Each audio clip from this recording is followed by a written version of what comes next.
Hello and welcome. This is Susan Lopresti. I am so happy to have you here with me today. I want to talk about weight gain, and let's look at the correlation between weight gain and menopause. And let's get a feel for what it's all about because I know that in coaching clients, I mostly work with midlife women who are in their 50s and older, usually. I get some that are earlier in their 40s, but mostly in 50s and older. And almost all of them come to me with one of the complaints of weight gain and not doing anything different than they ever did before. Let's look at that and the correlation between menopause that leads to weight gain. So, muscle loss in itself leads to a lower metabolism. And as you know, if you are not working out, especially as you're getting older, you are definitely losing muscle mass. So when you lose muscle, you get a lower metabolism. So you're not burning energy as quickly as you normally did. We're also moving less and we're burning less calories. And we consume more calories than we think that we're consuming. During perimenopause and menopause, estrogen drops, which leads to the body storing fat around the middle. Menopause, one of the most frustrating changes in a woman's body at this time, is of course weight gain and the difficulty in losing weight. Because it's one thing to gain weight, and when you're younger, you watch your diet for a week and you could drop 3 pounds or 4 pounds easily. When you're in menopause, it's not that easy to do. That's definitely a problem. So, why is that? There are a few reasons why that happens. Starting at around age 35, we start to lose about a half a pound to a pound of muscle per year if we are not actively replacing it. And like I mentioned, less muscle results in lower metabolism. That one statement tells you exactly what is needed to be done to maintain a strong metabolism. But I'll get into that in a moment. We tend to become a little bit more sedentary as we get older. Perhaps because we may be slowing down in responsibilities, like our kids are grown, and so we're not chasing kids around, and maybe we don't have grandchildren yet. We're more tired than before with less energy to move the body daily. And once you stop exercising, then it could be really hard to get back into it. It's like anything else. If you're consistent, you're good. But once you stop, restarting that process, and it's like, oh, would I rather watch TV or, go take a walk? But the bottom line is less movement, less calories burned daily. And you may be consuming more calories than you think. Think about the snacks that you're eating, and especially on the weekends, all the treats, alcohol, etc. So, what can you do? Well, you could eat more real foods, mostly plants, but not too much. You have to be more acutely aware of what you're eating as you age. Get rid of all the processed stuff because that screws with your hormones and it just wreaks havoc on your whole body. With fluctuating hormones already in the works, eating crap will cause inflammation and it will actually amplify your menopausal symptoms. And I'm not a big believer in strict diets because you set yourself up for real strict, rigorous types of routines and you're going to fail sooner or later. The main reason I am not is because they're not sustainable long term. They're great while you're on them, but the minute that you slack off, the weight is going to creep right back in. And it's like a roller coaster ride. You're losing and you're gaining, and that's not healthy. It's not a healthy way to live. Ideally, what you want to do is you want to lose the weight that is needed to live a healthier lifestyle. We don't need to be consumed primarily with the number on the scale. Yes, you should know what your ideal or healthy weight number should be, based on your age and your height, but don't get fixated on that number. There are many variables affecting that number, but you just need to know what your ideal weight should be for you and try to gauge when you're moving away from that number and reel yourself back in. And like I said, because I'm not a believer of strict or fad diets, this is my recommendation for you to achieve optimal wellness. And the ideal weight for you, keep in mind, everyone is different, right? And so I believe in this type of weight loss, but it may not be for you. But I would certainly suggest that if you're struggling to pick a diet that you think could work well for you and is sustainable and can be sustainable, that you would at least try this one. So you want to eat primarily a plant-based diet that is loaded with as many fruits and vegetables that you like. Ideally, home cooking is best because you want to use the best ingredients. You want to use good cooking oils, lots of natural seasonings from herbs and spices, and also perhaps using natural fruit juices. Like if you're making fish, let's say, squeezing lemon or orange on fish is so delicious, especially in the summertime if you do it on the grill. You want to experiment with using herbs and spices and staying away from special sauces and condiments that are loaded with salt and preservatives and unnatural seasonings, because those are the things that are going to cause you to retain water. You want to be sure that you're eating an abundance of antioxidants, which contain flavonoids, polyphenols, anthocyanins, and you want to add them into your diet on a daily basis. Antioxidants are your friends that are fighting against aging. You want to be eating fresh fruits and veggies as much as possible. But if you find that they spoil before you get a chance to cook them, I like to suggest frozen fruits and vegetables that only contain the fruit or the vegetable. You're not looking for any added sugar or special sauces. You want to stay away from those.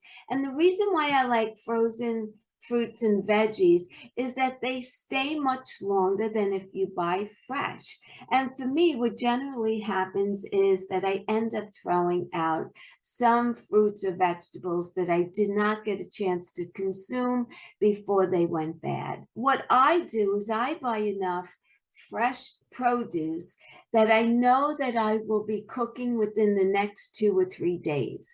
And then I will buy frozen.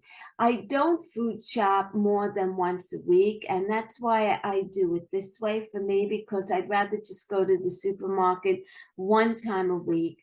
I remember back when I was a kid, my mom would food shop every day, buy completely fresh for what she was buying that day. I grew up in Brooklyn, so she went to the butcher store, and then she went to the fruit store, and then she went to the cheese store and the bread store. Every food group had their own store. And today we're all about getting things done quick and easy. And so most people will go to a very large supermarket and buy everything at once. So that's why I am okay with frozen fruits and vegetables, but like I said, provided that it's the only ingredient. With your hormones fluctuating and ultimately decreasing, your daily health habits are going to be key to helping you manage any weight gain during this time. And consistency is the magic word. And we know from the beginning that building muscle keeps your metabolism strong. You want to eat protein at every meal. This will keep you fuller, longer, and support your body in repairing and building muscle. And I'll talk more about animal protein in a minute, but if you want to be more plant-based, then there are other options for protein besides animal proteins. And so, what are the best plant based proteins that I would consider to be? The right plant based foods can be excellent sources of protein and other nutrients, often with fewer calories than animal proteins.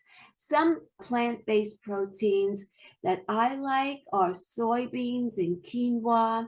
Those are complete proteins, which means that they contain all 9 essential amino acids that we need. Others are missing some of these amino acids.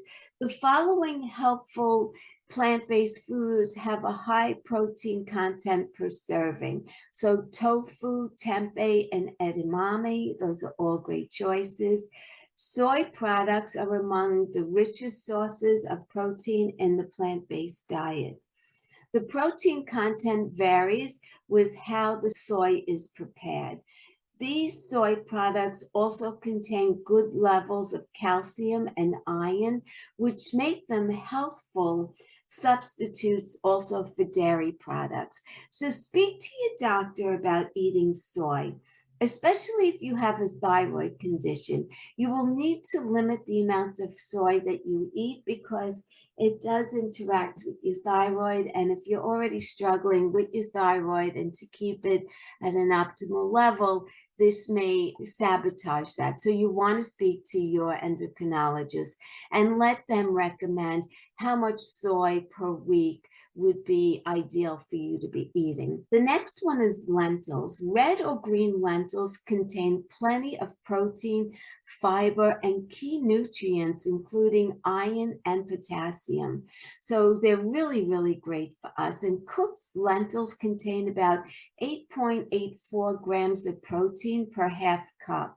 Lentils are a great source of protein to add to lunch or your dinner meals, and they can be added to stews, to curries. You could put them in your salad or your rice, and it just gives an extra portion of protein to your daily requirement. Chickpeas are another great source of plant-based protein. They're high in protein. They contain about 7.25 grams per half of a cup. And chickpeas can be eaten hot or cold. And they're highly versatile with plenty of recipes that are available online to you. They can, for example, also be added to stews and curries or spiced with paprika. You could roast them in the oven. Peanuts is another great protein. They're protein rich. They're full of healthy fats and may improve heart health. They contain about 20.5 grams of protein per half cup. Peanut butter is also rich in protein with 3.6 grams per tablespoon, making peanut butter sandwiches a helpful, complete protein snack. But you want to stay away from processed peanut butters. So try those that you could get in a health food store where they're making them on the premises because they have a lot less sugar to them. And then there's almonds, and almonds offer 16.5 grams of protein per half cup. They're also a good amount of vitamin E found in almonds, and they're great for your skin and your eyes. Spirulina, and I have to make a mental note about spirulina because I've been wanting to add that back into my diet and I haven't gotten around to it yet. So this is a great reminder for me. Spirulina is a blue or a green algae that contain around 8 grams of protein per 2 tablespoons. It is also rich in nutrients such as iron, all the B vitamins, although not B12. It's missing that one. Spirulina is available online. You could buy it as a powder or a supplement. It could be added to water, to your smoothies, which is what I always do, and also your fruit juice. Or you could sprinkle it. If you buy it in powdered form, you can sprinkle it right over your salad or snacks. You could also put it on your yogurt. Quinoa, this is a favorite of mine. It is a grain with a high protein content, and it's a complete protein. Cooked quinoa contains 8 grams of protein per cup, and this grain is also rich in other nutrients, including magnesium, iron, fiber, and manganese. And it's also highly versatile. You could really do a lot with it. Quinoa can fill in for pasta and soups and stews. It could be sprinkled on a salad or eaten as the main course. Chia seeds and hemp seeds are complete sources of protein that can be used to make smoothies and yogurts and puddings. Seeds are low-calorie foods that are rich in fiber and heart-healthy omega-3 fatty acids. Chia seeds are a complete source of protein that contain 2 grams of protein per tablespoon. So try adding chia seeds to a smoothie. Sprinkle them on top of a plant-based yogurt or soak them overnight in water or almond milk to make a pudding out of them. Chia seeds are available from some supermarkets, health food stores, and you can also buy them online. And then there's hemp seeds. Similar to chia seeds, hemp seeds are a complete protein. Hemp seeds offer 5 grams of protein per tablespoon. They can be used in a similar way to chia seeds, and hemp seeds can also be bought online. Rice and beans. Separately, rice and beans are an incomplete protein. Eaten together, this classic meal can provide 7 grams of protein per cup. Try rice and beans as a side dish, or mix rice, beans, and hummus together and then spread it on Ezekiel bread, which is made from sprouted grains, for a savory, protein-packed meal. Now keep in mind, Ezekiel bread is not gluten-free, but it is a healthier option to the other breads that are out there on the market. But if you're gluten-free, it is not. So you want to be mindful of that. Potatoes. Let's look at potatoes. A large baked potato offers 8 grams of protein per serving. Potatoes are also high in other nutrients such as potassium and vitamin C. You can add 2 tablespoons of hummus for a flavorful snack that is healthier than butter-covered potatoes and increases the protein content.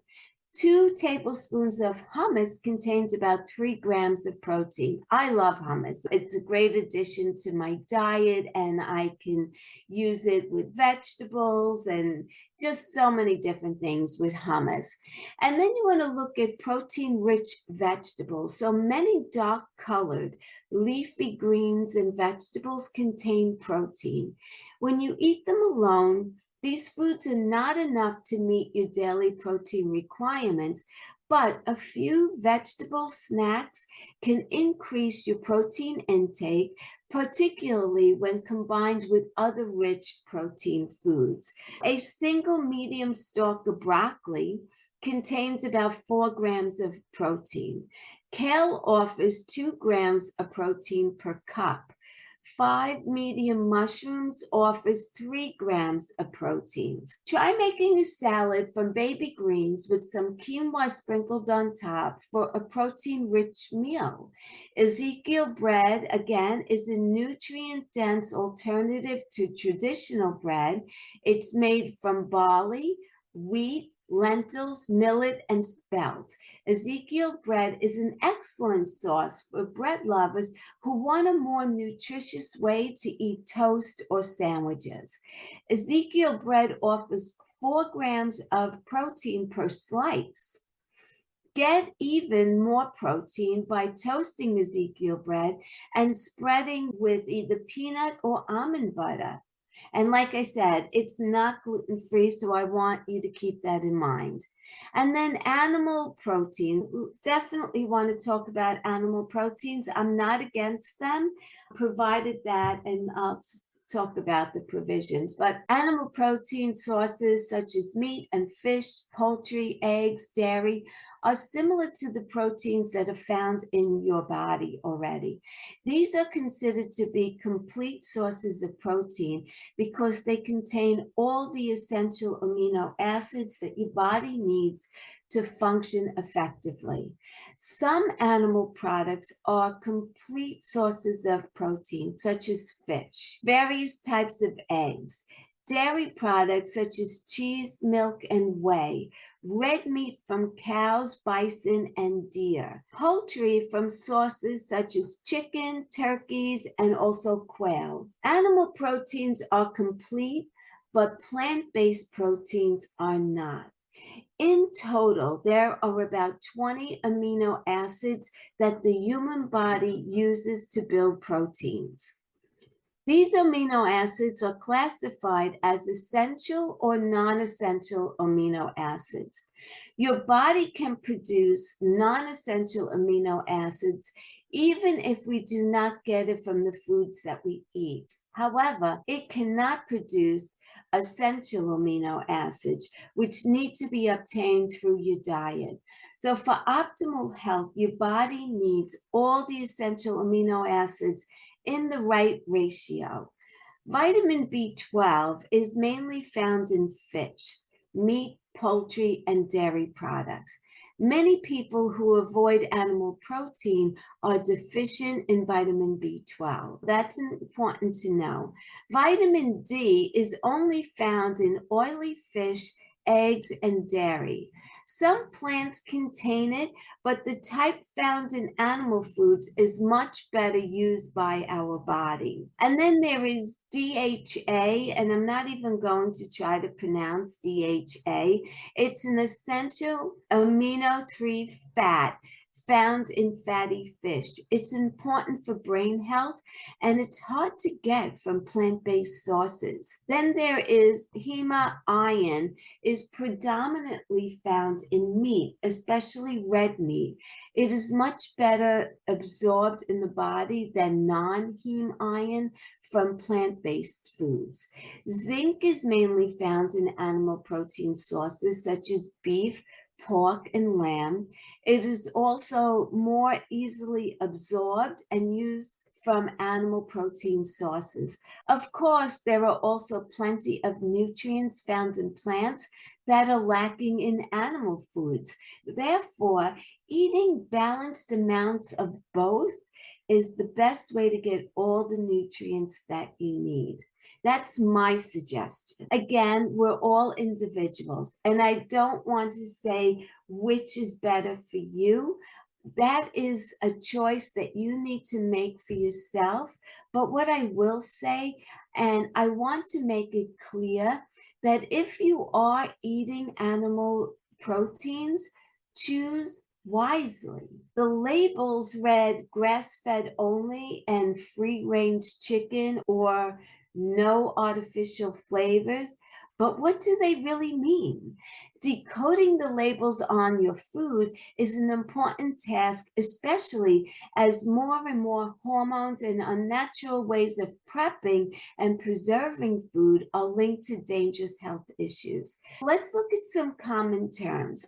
Grass-fed refers to cattle or other livestock like goats that graze independently for fresh food. Grass-fed animals are not given supplements like grain and therefore have a diet that most resembles natural. Free range is similar to grass-fed, except that it is typically used to describe poultry products. Free range means that the chickens or other livestock are allowed to forage for their own food. Eggs can also be labeled free range if they come from free range chickens. Commercially produced is not necessarily a label that you're going to find on food, and it refers to food that is mass produced. Typically, anything that comes in a box or a wrapper or a bag is commercially produced. So if you're thinking about cake mixes, cookies, snacks, frozen meals, candies, anything in a box or a bag, if it's not frozen, like I mentioned, a frozen fruit, a vegetable, but any other frozen foods, those are all commercially produced and they all contain preservatives, or you could check the bags to really look at the labels. You need to be your own investigative reporter and really know what you're looking for.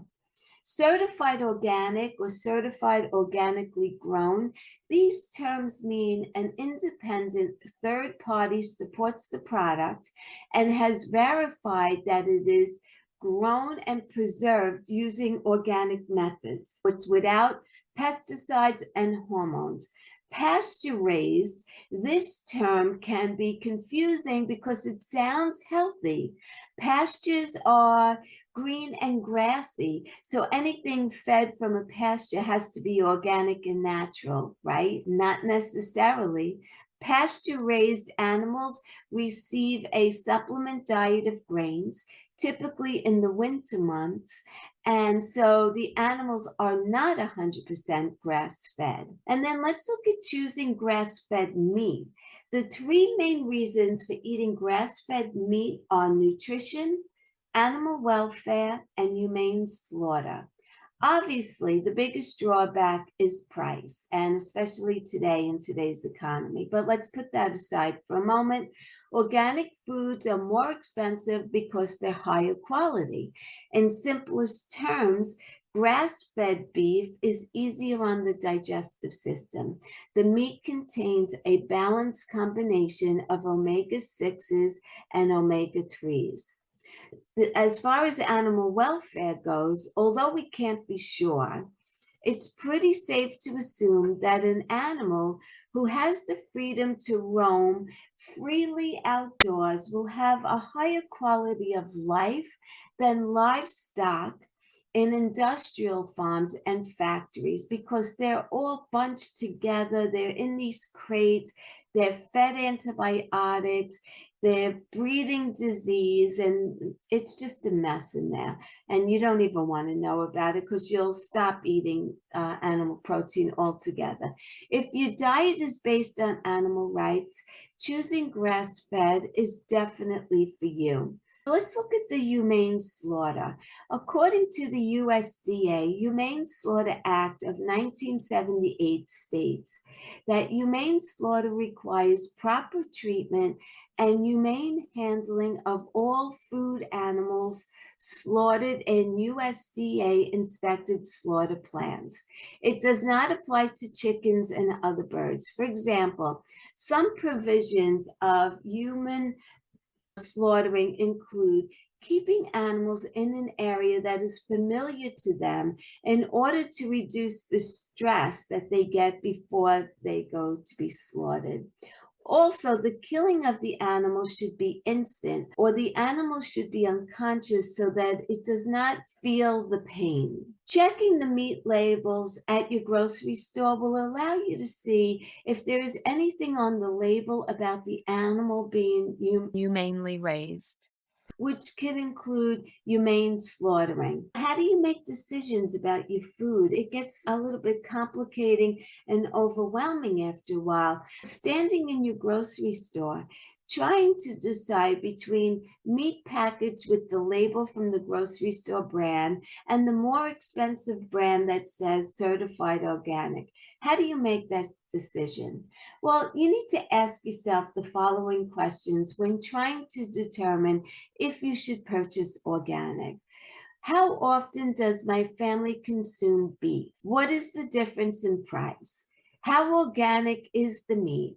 You can make this determination by locating one of the terms above on the label. So pasture raised, grass fed, etc. Read more about the differences between organic and non-organic meats. If you cannot commit to 100% organic 100% of the time, shoot for 100% organic 50% of the time, let's say. So let's go back to how often you eat beef. If you eat beef twice a month, let's say, then I think it's okay to splurge and get it 100% organic because you're only eating it twice a month. But if you eat beef 3 times a week, that's 12 times a month. However you could fit it into your budget, if you feel strongly about it, maybe you'll forego other foods in order to be 100% organic. That's entirely up to you. Here are the 10 tips to achieve your ideal weight. Switch up your beverages. Studies show that simply adding more water to your diet may contribute to weight loss over time. Replacing sugar sweetened or high calorie beverages with water is especially useful in supporting a healthy weight, as these items not only are a source of empty calories, but individuals who consume soft drinks may actually eat more calories during the day. Focus on whole nutrient-dense foods. A well-rounded diet based on whole foods can naturally help support a healthy weight. Things like healthy fats, complex carbohydrates, and lean protein provide adequate nutrition while also contributing to the fullness factor. So fiber from plants is especially useful in supporting a healthy weight. It keeps you fuller for longer, meaning you're less likely to reach for snacks shortly after a meal. And they also support your gut health, which may have larger implications when it comes to weight gain.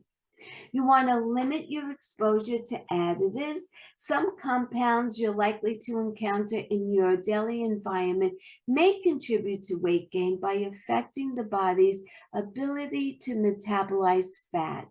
Contribute to weight gain. These chemicals may also be referred to as endocrine disruptors. Some examples of these additives are BPA, which is a compound found in many plastics and cans, also non-stick coating used on pans, pesticides, phthalates, chemicals found in plastics.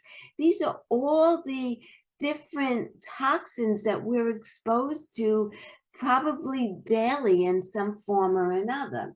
You also want to be able to manage your stress as best as you can. And I know that we live in a very stressful world, and I know that it's easier said than done, but stress may cause weight to increase in 2 ways.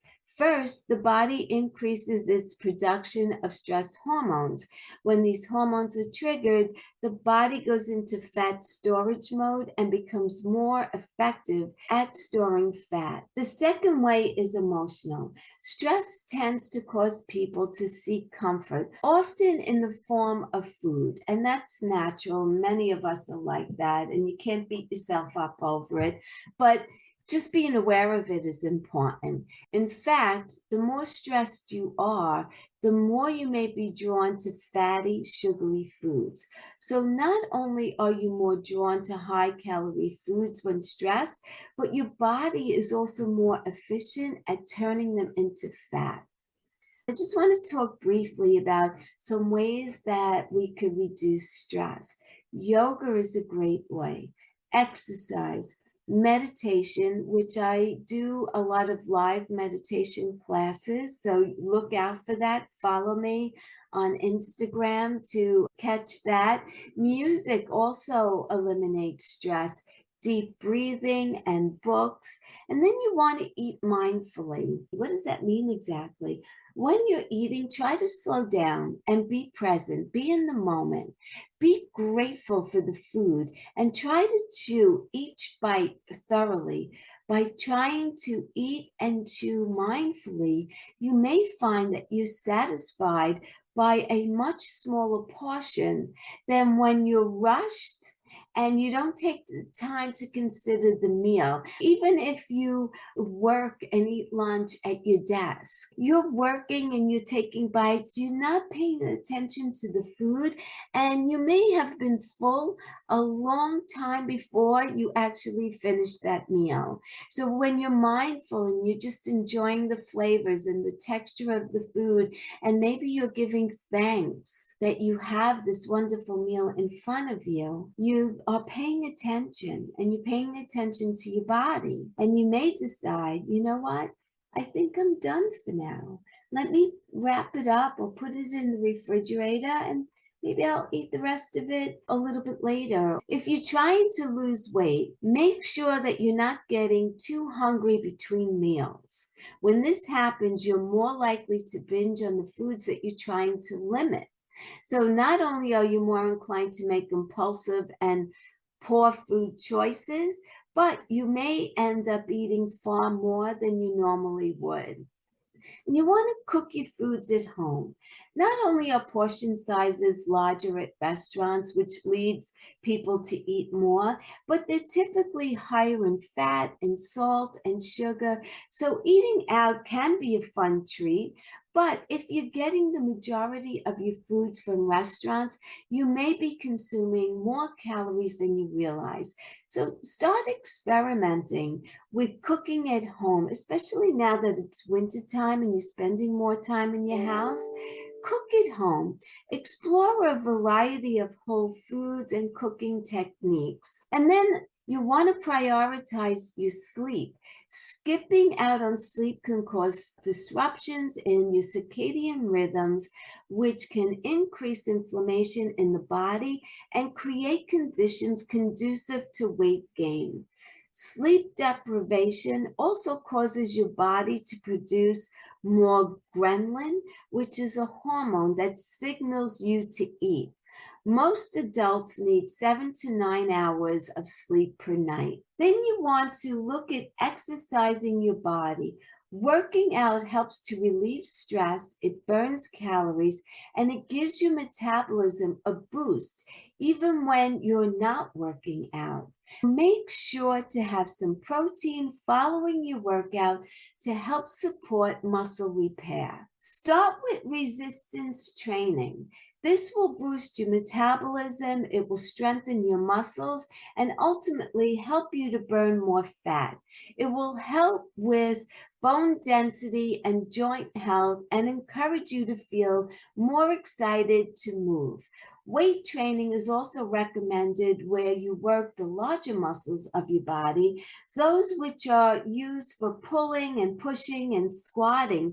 These muscles are also known as the glutes, and they can help the hips and the thighs, and it keeps your trunk and your body upright. The core muscles also help with posture and need to be targeted to stay strong and help with any lower back pain as well. So keep active. You got to put in the effort to exercise. Get out there and walk. Lift some weights. Do something that you like, but move every day. Besides exercise for losing weight, studies have shown that regular exercise can slow down the aging process. In particular, 30 minutes of light cardio 5 times per week has been shown to provide a biological aging advantage when compared to sedentary adults. As you probably are aware, exercise is linked to reducing inflammation and oxidative stress. And we know that oxidative stress is what causes aging. A brisk walk on an incline, swimming, or cycling are all great cardio workouts. Aging decreases muscular elasticity, stability, speed, strength, and endurance. Yoga is a great anti-aging exercise that helps with all of these issues. Yoga helps to increase flexibility, and when combined with regular exercise, This will help maintain muscle mass for healthy bones. Yoga also works wonders on core strength to relieve back pain. Lastly, you don't need to be a gym rat to get your daily exercise. Do you like to garden? Take up tennis or go golfing. Take up pickleball. You'll be socializing and you'll be active, which is perfect because when we're getting older, we need to make sure that we're socializing. You need to be social in order to stay young. How about dancing? How about cleaning your home? The bottom line is whatever it is that you like to do, put the music on, dance and clean your home. Get moving. Don't sit in front of the TV for hours on end and then decide that you're going to go take a 20-minute bike ride. I mean, it's better than nothing, but stay active, stay active. You will see a world of difference in how you look and how you feel. I hope you enjoyed this presentation. Please follow me on Instagram, and thank you very much for being here. Have a beautiful rest of your day. Take good care.